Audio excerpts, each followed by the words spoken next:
கேட்கறது மூலியமாக நம்ம பெறக்கூடிய ஒரு முக்கியமான விஷயம் என்ன அப்படின்னு சொன்னால், பகவானுடைய அளப்பரிய கருணை, பக்தர்களுடைய சகவாசம். இரண்டு விதமான விஷயங்களை வச்சு தான் நம்ம வந்துட்டு குருவை வந்துட்டு கணக்கெடுக்கிறோம். குரு வந்துட்டு ஒரே சமயத்தில் பகவான் ஸ்ரீ கிருஷ்ணருக்கு அல்லது பகவான் ஸ்ரீ ராதாகிருஷ்ணருக்கு வந்துட்டு சேவை செய்யக்கூடியவங்களாகும். அந்த சேவை வந்துட்டு ஸ்ரீமதி ராதாராணி அவர்கள் கூட அவங்களுடைய சேவையில் ஒத்துழைக்கக்கூடியவங்களாக இருக்கணும். அதனால தான் வந்துட்டு குரு அப்படின்னு சொல்லக்கூடிய வந்துட்டு ராதா கிருஷ்ண பிரிய சகி அப்படின்னு சொல்லக்கூடிய ஒரு தத்துவமாக விளங்கக்கூடியவர்கள். யார் வந்துட்டு பகவானுடைய சேவையில் ஈடுபட்டிருக்காங்களோ அவங்க தான் இன்னொருத்தரை பகவானுடைய சேவையில் ஈடுபட வைக்க முடியும். யார்கிட்ட வந்துட்டு பகவானுடைய தியானங்கள் பொதிந்து இருக்குதோ அல்லது கிருஷ்ணரே யார்கிட்ட இருக்கிறாரோ அவங்க தான் கிருஷ்ணரையும் வழங்க முடியும் அல்லது கிருஷ்ணரை கொடுக்க முடியும். ஸோ இவ்வாறு பகவானுடைய கதாமிருதத்தையும் அல்லது பகவானையும் கொடுக்கக்கூடிய மிக உயர்ந்த நிலையில் இருக்கக்கூடியவங்க தான் வந்துட்டு குரு அப்படின்னு சொல்லக்கூடிய. குருவினுடைய முக்கியமான தன்மை என்ன அப்படின்னு சொன்னால், அவர் வந்துட்டு மிக எளிதாக தன்னை நாடி வரக்கூடிய தன்னுடைய சீடர்களுக்கு அல்லது பக்தர்களுக்கு வந்துட்டு அவர் பகவானை வந்துட்டு மிக எளிமையாக கொடுக்கக்கூடியவராக இருக்கும். அதே சமயத்தில் அதை வாங்கக்கூடிய தன்மையுடையவர்களாகவும் சீடர்கள் இருக்கும். அதை வாங்கக்கூடிய தன்மை அற்றவர்களாக சீடர்கள் இருந்தாங்க அப்படின்னு சொன்னால், குரு வந்துட்டு எந்த அளவுக்கு உயர்ந்த நிலையில் இருந்தாலும் கூட சீடனால வந்துட்டு தன்னுடைய கிருஷ்ண பக்தியிலையோ அல்லது பக்தியினுடைய உயர்ந்த நிலைகளையோ வந்துட்டு சுதிக்கவோ ரசிக்கவோ அல்லது மேற்பட்டு போகவோ முடியாத ஒரு சூழ்நிலை ஏற்படும்.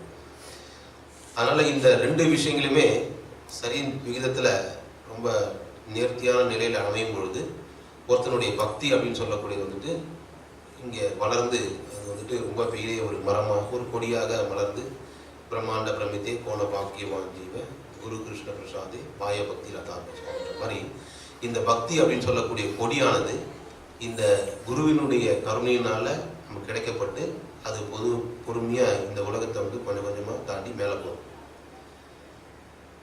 நம்மளுடைய இந்த சம்பிரதாயம் வந்துட்டு கௌரங்க மகாபிரபுவால் அமைக்கப்பட்டதன் காரணத்தினால நம்மளுக்கு ஒரு அதிர்ஷ்டம் என்ன அப்படின்னு சொன்னால், கிருஷ்ணருடைய பிரேமை பக்தியை வந்து நமக்கு வந்துட்டு கௌரவ மகாபிரபுவத்தில் கொடுத்துருக்கிறார். பிரேம பக்தி அப்படின்னு சொல்லக்கூடியது எப்போது சாத்தியம் அப்படின்னு சொன்னால், கௌரவ மகாபிரபுனுடைய கருணையும் அல்லது யார் வந்துட்டு கௌரங்க பிரிய சங்கத்தில் இருக்காங்களோ அல்லது கௌரங்க பிரிய சங்கத்தில் இருக்கக்கூடிய வைஷ்ணவர்களை ஆசிரியம் பண்ணுறாங்களோ அல்லது கௌரங்க பிரிய சங்கத்தில் இருக்கக்கூடிய சம்பிரதாயத்தில் இருக்கக்கூடிய குருவை வந்துட்டு அணுகிறாங்களோ அவர்களுக்கு வந்துட்டு இந்த பிரேம பக்தி அப்படின்னு சொல்லக்கூடியது வந்துட்டு சாத்தியமாக இருக்கும். அப்போ பிரேம பக்தி வந்துட்டு சாத்தியமாகிறதுக்கு அந்த குரு வந்துட்டு உதவிகரமாக இருக்கிறார். அதனால தான் வந்துட்டு குரு வந்து நம்ம பாடும்போதே என்ன பாடுறீங்க, பிரேமே பக்தி ஜாஹா ஹோய்தே அவித்யா விநாசா ஜாதே வேதேகா ஜஹார ஷரிதம். அப்போ பிரேமே பக்தி ஜாஹா ஹோய்தே அவித்யா விநாசா ஜாதே. இப்போ உங்களுக்கு வந்து இருக்கக்கூடிய அவித்யாலாம் போய் முழுமையான பிரேம பக்தியை வந்து யார் கொடுக்க முடியும்னு சொன்னால், அந்த கௌரவ மகாபிரபுனுடைய சங்கத்தில் வந்த வைஷ்ணவர்கள், அந்த வைஷ்ணவருடைய பார்ப்பட்டு வரக்கூடிய குருவினுடைய கருணை இருக்குமாயின் உங்களுக்கு வந்துட்டு பிரேம பக்தி அப்படின்னு சொல்லக்கூடியது சாத்தியமாக இருக்கு. ஏன்னா இந்த உலகத்தில் இந்த பிரபஞ்சத்தை தாண்டி நீங்கள் விரஜா நதியை வரைக்கும் போனீங்கன்னா கூட ஓரளவுக்கு எல்லாருக்கும் கல்குலேட் பண்ண முடியுதா? இப்போ நிறைய டைம் தெரியாது சொன்னதால இப்போ ஓரளவுக்கு புரிஞ்சுங்க. ஸோ இந்த பிரபஞ்சத்தை தாண்டி மேலே விரஜா நதி ஓடுது. அந்த விரஜா நதி தான் இந்த பௌதிக உலகத்தையும் ஆன்மீக உலகத்தையும் பிரிக்கக்கூடியதாக இருக்கு. அப்போ இந்த பௌதிக உலகத்தினுடைய உயர்ந்த நிலையில போகும்பொழுது ஒருத்தன் வந்து சாத்வீக நிலையில வந்துட்டு நிலை பெறணும். சாத்வீகத்துக்கு அப்போ விரஜா நதி வரைக்கும் அவன் வந்துட்டு அந்த இடத்துல இருக்கும் பொழுது அவனுடைய சாத்வீக நிலை அப்படின்னு சொல்லக்கூடியது மிக உயர்ந்ததாக இருக்கு. அதாவது அவனுக்கு இந்த 3 விதமான குணங்களுடைய கலப்பு இல்லை அந்த இடத்துல. ஆனா அந்த இடத்துல அவனுக்கு வந்துட்டு முழுமையான பக்தியினுடைய பிரேம நிலையெல்லாம் கிடைக்கிறதுக்கான அப்படிலாம் இல்லை. அப்போ அந்த விரஜா நதியும் தாண்டி ஒருத்தன் போகும்போது என்ன இருக்கு, ஆன்மீக உலகம் இருக்கு. பிரம்மஜோதினா ஸ்டார்ட் ஆகுது எல்லாமே.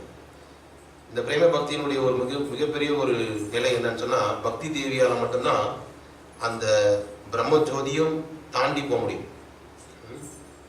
ஞானிகளாலேயோ இந்த கர்மிகளாலேயோ அந்த பக்தின்னு சொல்லக்கூடிய அந்த விதை அல்லது பக்தியினுடைய அந்த ஆழம்பட்டு இல்லாதனால அவங்களால அந்த பிரம்மஜோதியினுடைய உரையை கிழிச்சுட்டு போக முடியும். அதனால தான் பொதுவாக பக்திக்கு வந்தால் கூட எல்லாருக்குமே, பக்தின்ற ஒரு பெயருக்கு வந்தால் கூட எல்லாருக்குமே தியானத்திலேயோ அல்லது அந்த அருவ பிரம்ம நிலையிலையும் தான் ரொம்ப அதிகமான ஈடுபாடு. காரணம்னு சொன்னால் பக்தியினுடைய நிலையில் அவங்க திளைத்து அந்த பக்தியினுடைய அந்த விதை வந்துட்டு அவங்களுக்கு முளைத்து அது வந்துட்டு பகவானுடைய பாதகமலங்கள்ல அல்லது வைஷ்ணவ குருவிட்ட வந்துட்டு சரணாகதி அடையாத காரணத்தினால அது அந்த பக்தின்ற விதை வந்துட்டு அந்த பிரம்மஜோதி கிழிச்சுட்டு மேலே போக முடியாது. ஸோ அப்போ பிரேம பக்திக்கு என்ன ஒரு அருமையான ஒரு வலிமை இருக்குன்னு சொன்னால், அந்த பிரம்மஜோதிலையும் தங்காமல் அந்த இடத்தையும் கிழிச்சுட்டு மேலே போகும். அப்படியே மேலே போனாலும் வைகுண்டம் இருக்குது. வைகுண்டத்திலேயே 2 விதமான பிரிவுகள் வைகுண்டத்திலே கீழே இருக்கக்கூடிய வைகுண்டத்து கீழ்ப்பகுதியில் அங்கே வந்து என்ன அதிகம்னா தாசிய ரசம் அதிகம், மேலத்துலேயும் தாசிய ரசம் அதிகம். ஆனால் கீழே இருக்கக்கூடிய அந்த பாகத்தில் இருக்கக்கூடியவங்க எல்லாருமே நிறைய ஐஸ்வர்யங்கள், நிறைய பொன் பொருள், நிறைய எல்லாமே அவங்களுக்கு வந்து பக்தி இருக்குது, எல்லாமே இருக்குது, அவனை சேவிக்க முடியும் எல்லாமே. அதே சமயத்தில் அந்த பக்தி பண்ணுறதுனாலேயே அவங்களுக்கு வந்து எல்லா விதமான புகழும் செல்வமும் எல்லாமே வரணுன்ற ஆதங்கமும் இருக்குது. இதுதான் இது வைகுண்டத்தில் அந்த என்ட்ரன்ஸில் முதல்ல கீழே இருக்கும். அப்போ யாருக்கெல்லாம் அந்த மாதிரி விஷயங்கள் தோணுதோ, அந்த மாதிரி பக்தி பண்ண நினைக்கிறாங்களோ, அவங்க எல்லாருமே என்ன பண்ணுறாங்கன்னா பகவானை மாதிரி சாரூபியமும் பகவானுடைய இடத்துல இருக்கக்கூடிய சாலோக்கியமும் அல்லது பகவானை மாதிரி செல்வங்கள் இருக்கிற மாதிரி சாரஷ்டியும் இருந்தால் கூட அவங்களால என்ன பண்ண முடியாதுன்னா அந்த வைகுண்டத்தில் கீழ்நிலையிலிருந்து மேலே போக முடியாது. அப்போ யாருக்கு வந்துட்டு இதிலெல்லாம் இன்ட்ரெஸ்ட் இல்லையோ, பகவானுடைய தாசிய பாவத்தில் எந்த விதமான எதிர்பார்ப்புமே இல்லாமல் பகவானுக்கு சேவை பண்ணுறாங்க இல்லையா, அவங்க தான் என்ன பண்ண முடியும்னா வைகுண்டத்தினுடைய மேல்புறத்துக்கு போக முடியும்.